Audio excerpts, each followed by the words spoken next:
Tak ramai orang tahu, tapi Jojo start up sikit tu dekat Kelantan Okay, ni kau kena cerita je. Kau kena cerita. Dekat Kelantan. Aku pun baru tahu ni.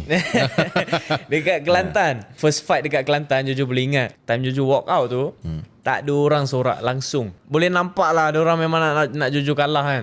Siapalah budak 15 tahun ni action kan. Caca. Jalan macam McGregor kan. Caca Mak Saleh pula budak ni. Macam Mak Saleh kan.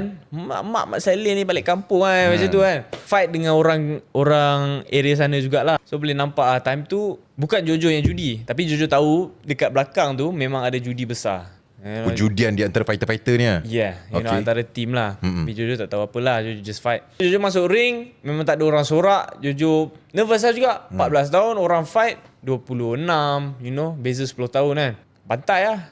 Bantai 5 round. Bantai. Tapi masalah dekat Kelantan ni, and dekat area-area utara ni, dia ada KO system. So kalau tak menang KO, tak menang.